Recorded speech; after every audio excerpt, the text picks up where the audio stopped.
Hello students, JEE mains 2026 23 जनवरी की shift 1 में question पूछा गया है। क्वेश्चन है क्वाड्रेटिक इक्वेशन का क्या अप्रोच हो सकती है वो डिस्कस करते हैं। क्वेश्चन आपके सामने है कि -2 + √3 mod root x - 3 x - 6 root x + 9 - 2 √3 अलग अलग टर्म्स करके लेके थोड़ा सा कंफ्यूज किया गया बच्चों को। बाकी इसका जो सॉल्यूशन है अप्रोच है बहुत इजी है।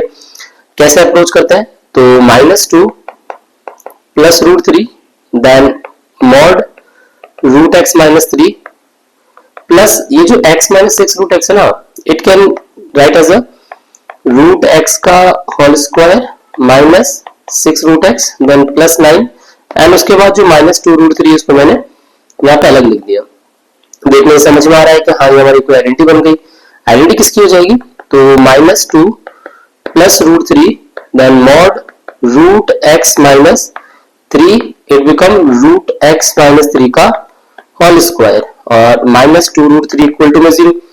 अब अगर यहाँ पे हम देखें ना तो एक चीज आपको क्लियर हो रही है कि यहाँ पे mod रूट x - 3 एक पॉजिटिव फंक्शन है, रूट x - 3 का होल स्क्वायर ये भी पॉजिटिव फंक्शन है।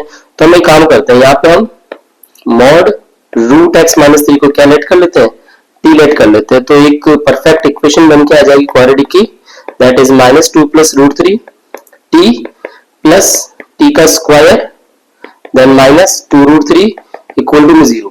इसको सिंप्लीफाई करके हम t की तो जो पॉसिबल वैल्यू है ना वो निकाल सकते हैं, बट उससे पहले हम डिस्क्रिमिनेंट निकाल लेते हैं, दैट इज b² - 4ac।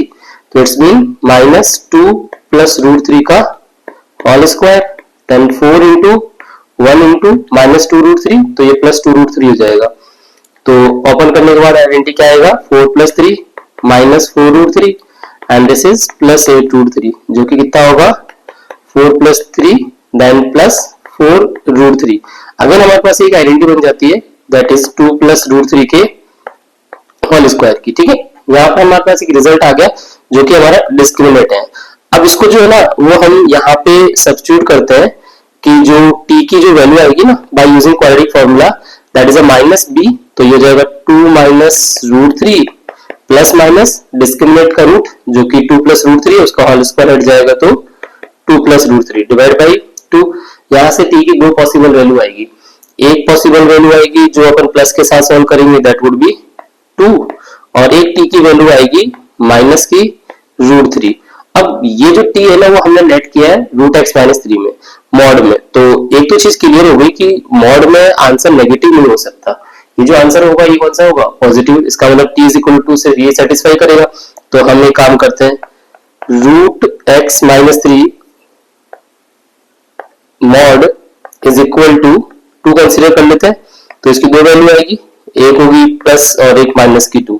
अगर इसको अपन अलग अलग सॉल्व करें तो root x - 3 is equal to 2, root x is equal to 5, तो x की वैल्यू क्या आएगी 25।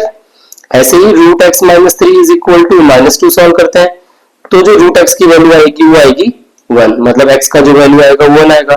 अब यहाँ x की दो पॉसिबल वैल्यू मिली है, एक मिली है 25 जो कि अल्फा है और एक x की वैल्यू 1 मिली जो कि बीटा है। तो हमसे यही तो पूछा गया था, x की दो पॉसिबल वैल्यू अल्फा बीटा मिल गया, यहाँ पुट करते हैं तो रिजल्ट क्या आएगा दैट बीटा हमारा क्या आ रहा है 25/1 प्लस 25 × 1 इट्स मीन 5 + 5 आंसर आ जाएगा 10। अच्छा बच्चों की एक और मिस्टेक होती है, बीटा को 1 और अल्फा को 25 कर लेते हैं तो वो जो आपका आंसर आएगा वो ऑप्शन में कहीं भी गिवन भी नहीं है, तो इसका मतलब है कि हमारा जो पॉसिबल आंसर वो कौन सा हो जाएगा 10 हो जाएगा। I hope you understand. Question थोड़ा सा दिखने में लेंथी था बट अप्रोच बहुत इजी थी, आपको बहुत हेल्प करेगी ऐसी approach. Thank you so much.